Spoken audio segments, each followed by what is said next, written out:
Alright, what is going on, everybody? This is Beastakip, and I am here at Colossus Legends 2. Now, today I am going to be making a video to kind of give you guys an overview of this game, along with answering some questions that you guys left on my Twitter and my YouTube. So, first of all, let's get into it. Right here we have our hotbar down here. We have 7 different slots for magic and tools and whatnot. The first 3 slots are your magic spells. The 4th slot is going to be your weapon. Like, you click 4 to equip your weapon. You put it away by clicking off 4 or onto something else. Okay, so then now on to Blessing. So Blessing is going to be a magic ability that your character starts out with. It's going to be your character's Blessing. So it could be simple as something as some super speed dash that dashes you from here to here and damages whoever you dash through. Or something like the Rinnegan, where you could use Almighty Push and Almighty Pull. That's basically the idea of what the Blessing will be. So with blessings, you'll have 3 rolls when you start the game, and it will give you a random blessing. You could start the game with Rinnegan if you're extremely lucky, or start the game with some other random magic. But that is basically the idea of blessing spells. And I was also thinking of making a blessing. I was thinking of taking it out and just giving players 4 magic slots, because some blessings, like for example the Rinnegan blessing, that is going to give you more than just 1 blessing spell. You're going to get like 4 with it. So like Almighty Push, Almighty Pull, Planetary Devastation, etc. So because of that, I'm really debating on removing the Blessing slot 5 and then just adding 4 magic slots. So I might do that. You guys will probably see the Blessing box disappear. And then we have Spec, just like Colossus Legends 1. You'll have a special magic spell for each of the magic categories.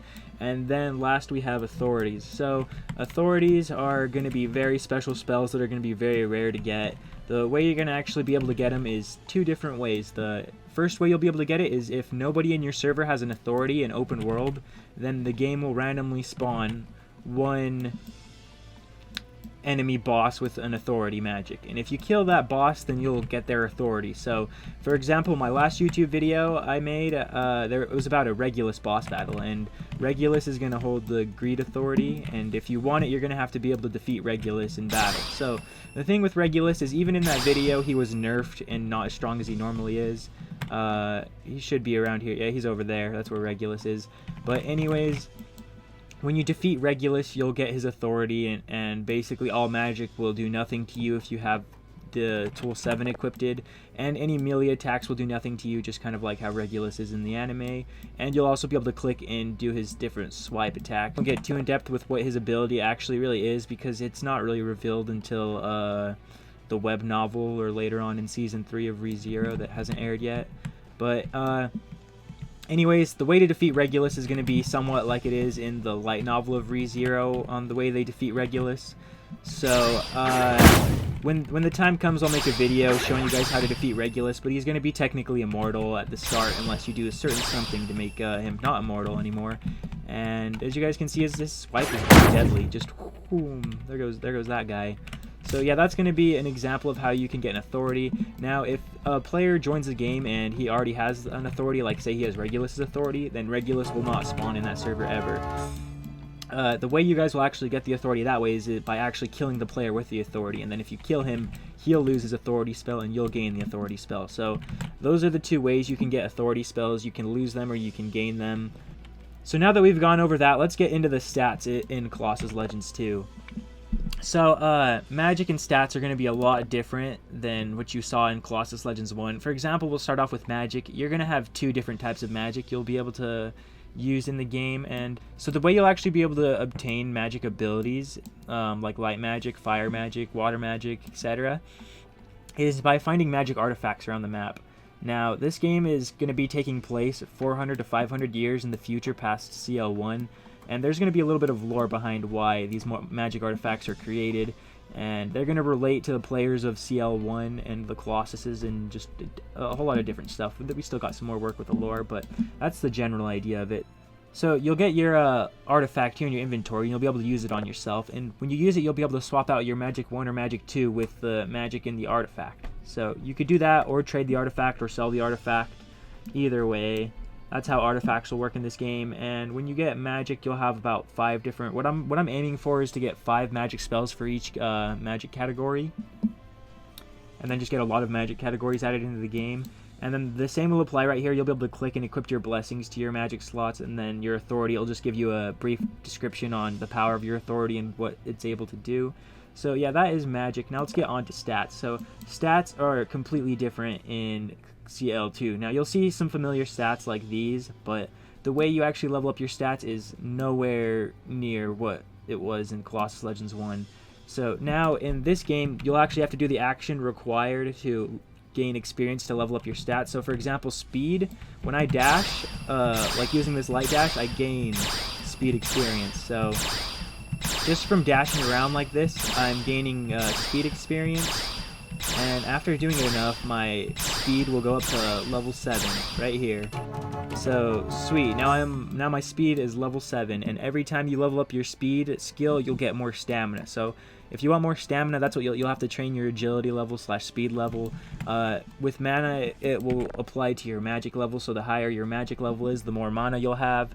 Health, the higher your health level is, the more health you'll have. Plus whatever armor you equip will boost your health too. Attack, the higher attack you have, the better weapons you'll be able to wield. The weapons won't actually do more damage depending on your attack level. They all actually have a set damage that they'll do. But magic will be different. Your magic will actually do damage depending on your magic level. So right now my magic level is 3, so I'll be hitting pretty low with my magic abilities. But that's basically how leveling up your skills works in this game, and it's completely different from CL1. And same with the combat level. Now your combat level is going to depend on these top 5 skills right here. So these top 5 skills added together then divided by 5 is what your combat level is. So 2 plus 60 plus 70 plus 3 plus 1 divided by 5 after rounding 2 will equal 27.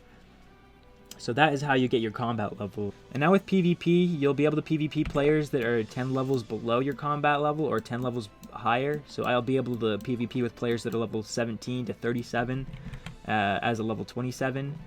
So that's how PvPing will work too. There's also a knocked system. So once you run out of HP, you'll get knocked on the ground, and a player can either choose to pick you up and carry you or execute you right there.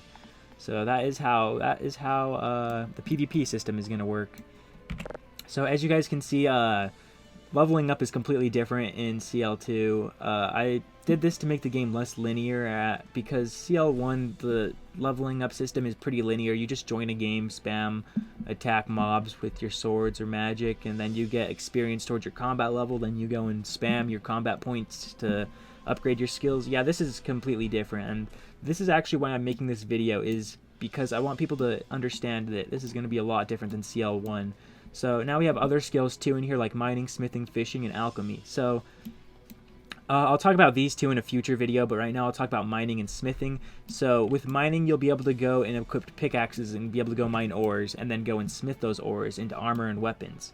And the easiest way to start out smithing is to get a magic ability and then use a magic attack like a light kick on a tree, and then you can go and collect the wood from the tree and then go and craft a crap ton of wooden swords, and that'll boost your smithing level up.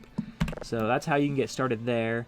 Then mining will just level up as you mine more stuff, and as you mine more stuff, you'll be able to mine rare ores and use better pickaxes and whatnot. So that's how those skills apply to the game. These two will apply too later on, but for right now I'm not going to get into that since this is kind of already a pretty heavy dialogue video. I'm sorry for those of you guys that don't like listening to me talk a lot, but I'm just making a little brief video explaining how Colossus Legends 2 will be as a game. So another thing I want to bring up with the combat too is with combat you have blocking. You can block attacks and magic, and it will do far less damage.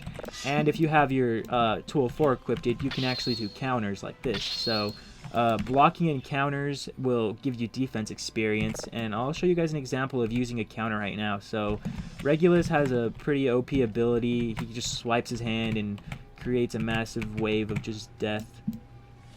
But if I can time it right, I can counter his magic attack right back to him. So let's give it a try. Yeah, I messed up. So that wasn't too good. Let's try it one more time. Like that. There we go. So you see that countered the attack back to Regulus, and I did not take any damage. Now the thing is, when you do this counter, you have about a 0.2 to a 0.3 second gap while you can counter their abilities. So if someone hits you, even with melee, magic, anything, if they hit you with that during those 0.3 seconds, then their attack will actually be countered back to them. So that's how countering will work. That's going to be a new combat mechanic in the game, and will also help you train your defense level. Attack's going to go up using swords. Magic is using magic. Health, your health goes up as your health regens. So yeah, that's basically all I think I needed to explain for the skill set stuff. So now I'll show you guys some magic. So right now my character has light magic and heroes magic. So these two are heroes magic. This one's light magic. Even though I don't have light magic in my magic setup, I still just equipped it to my player because I'm a developer, so I can do anything. I can just open up the developer console and pretty much type and do whatever here on the server side. So yeah, there's that. So light magic, the reference actually comes from One Piece, and heroes magic is from Fate.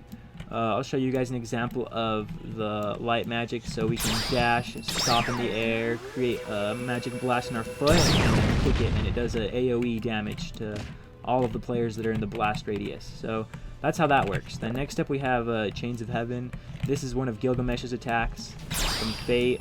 Wherever you click, chains will spawn and they'll bind whoever is in the chains. So this is actually an attack you can use to do combos. So we can first use this, get them stuck, and use the light kick, and then do damage like that. So there's that. And now the third spell I'm going to show you guys for this video is also one of Gilgamesh's spells. With this spell, you'll be able to spawn swords out of portals all around you, and they'll go to wherever your mouse is. So just like this, they spawn, and then as you can see, they go away. So yeah, that's an example of some magic spells. Doing these magic spells will increase your magic level. So now if I go and look at my magic on my stats, you can see I went from level 3 to level 4 just doing those spells. Also, another thing is Regulus is going to be like he is in the actual anime. All attacks are going to not work on him. So as you guys can see, we have these swords, and they just... oh no, holy crap. So as you guys can see, those swords did nothing to Regulus, and he just sent us flying. It's going to be the same with melee attacks. If you hit him with a melee attack, it'll just get countered back to you. So yeah, that's how that'll work. As you guys can see, if you do other magic attacks, like I'll do this light kick on Regulus, it just creates a barrier and it does nothing. Same with the chains, we don't mind him at all. So he's going to be a really OP boss, and he's going to rarely spawn too, and his authority is going to make you just as overpowered. So yeah, now that I have that covered, let's get into this Q&A. It's taken a little bit, but let's get into this Q&A now. So I have some questions from Twitter I'm going to bring up and then give you guys answers for. So one of the questions I get asked the most since posting about CL2 is data going to transfer? So basically we have Mr. Zoo Gamer. He replied to me on Twitter saying, is the Colossus Legends player game data going to transfer to Colossus Legends 2, or is it a new start? So the data is actually not going to transfer to Colossus Legends 2, and that is just because the whole stat system is just so different from CL1 that I would not want to apply it. It would just, like, say someone's level 1000 or level 500, the max combat level you're going to be able to reach in CL2 for the time being is actually going to be 100. And the reason for that is because these skills are going to be maxed out at level 100. Level 100 is going to be the max level for these until I have more content in the game where I'll add armor that's like 110 defense, or swords that are like, well, 120 attack and whatnot. So that's how that's one reason why I'm not going to transfer data from CL1 to CL2. Other than that, not all of the items in CL1 are going to be in CL2. There's going to be a lot of these items. Like you can see, these items all here are from CL1, except for this bronze sword. This was a new bronze sword we made. But the game is going to only have some items from CL1 and then new items that are going to be original for CL2. And because of that, I do not want to transfer items either. And items are going to be obtained completely differently. Like, you'll still be able to get items from raids, but you'll also be able to craft items. Like, for example, the Oblivion Scythe will be something you'll need to get your smithing up and mining up to get the parts required to create the Oblivion Scythe. So that just kind of shows you that there's going to be a lot of differences in this game versus CL1. So now let's get on to the next question. Okay, so the next question I see is Jonah / Offensive Assassin. and he asks, when will it be released? So CL2, I'm wanting to release this game sometime around May. The release will just be an early access alpha, kind of like my StarQuest game, except it will not be paid access. To play the early access of CL2, all you'll have to do is join the Scrumptious Studio group, and you'll be able to play the game when it drops. And then I'll probably have it as group only for a month or so while we fix up some bugs if any arise and make the game as good as possible, as good as it can possibly be. So yeah, that's that. Look out for the game May 2021. You'll see this game drop. I'm hyped to get it out. I'm also going to be getting StarQuest out for free this summer too, so look out for that game too. And now let's move on to the next question. So the next question kind of relates to the first question I brought up. King Unknown asks, will data reset, and what of the game passes? So data, yes, you'll have to start fresh with data here. And with the game passes, only some game passes will transfer to this game, like 2x experience, for example. That's a game pass that will transfer to this game. Flame Greatsword, that'll be another game pass that transfers to this game. But some other game passes that don't exactly apply to this, like I'm going to be doing the banking system completely different in this, so it's like a 50-50% chance that the bank game pass, like the extra Envy game pass, will transfer to this game, but yeah, some game passes will transfer and some won't. So yeah, that's my answer to that question there. So yeah, as for Q&A, that's all I'm really gonna do right now. This video already has a lot of dialogue in it, so that's why I'm gonna end it there. And yeah, so that's the Q&A for the video. One of the last things I want to talk about is for any of you that are wondering why I'm remaking Colossus Legends. And the main reason is because I started Colossus Legends in 2016, and when I started Colossus Legends, I wasn't that good of a scripter. So basically, over the last 2 years or so, I would say my scripting has improved like far beyond what it ever was before. So because of that, I've learned a lot of stuff, and I look at my old projects that like Colossus Legends, where I really didn't know what I was doing with Colossus Legends. I kind of just winged it and hoped for the best. And now that I have experience working on all these different games I've tried to make, I've been able to learn a lot, and my scripting's gotten a lot better. So that's why in this game it should be so much better than CL1. Just for starters, data issues in CL1, that should be non-existent in CL2. This game actually uses a profile service data store module, and from what I've heard, that module has no cases of data loss so far in the games that use it. So yeah, I got my fingers crossed that everything works out great with the new data store, profile service data store module. So there's that for one. Another thing too is the magic attacks here are client-sided. So as you can see, this light kick, these effects we see, like the light on my foot and the explosion right there, those are all on the client-sided. And then the server side, there's also a server side to it too, but the server side is invisible, and it just creates a ray and a poster to do AoE damage for that spell, for example. So the magic in here should be a lot better than CL1. Some of you guys may have noticed when you play CL1 and people are spamming a lot of magic attacks, there'll be big lag spikes. You'll just be playing the game and you'll be lagging, like the NPCs will just be stuck in place doing a run animation, and your magic attacks will be so slow.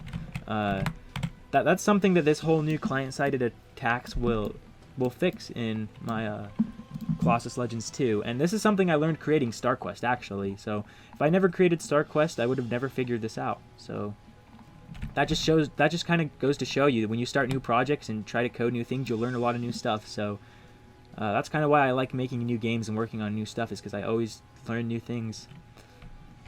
So yeah, other than that, this video is getting pretty long.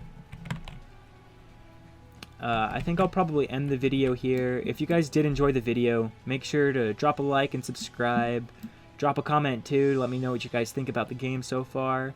And other than that, if you guys want to see more of these devlogs too, let me know in the comment section. I've been wanting to do more YouTube, but I do so much developing that I don't have much free time to upload videos. But since today is the weekend and I got a lot of stuff done last night with Colossus Legends 2, I decided I was going to make a little video to let you guys know what's going on with the game and whatnot. But yeah, I'm gonna end it right here. Thank you guys for watching, and I'll see you guys in the next video.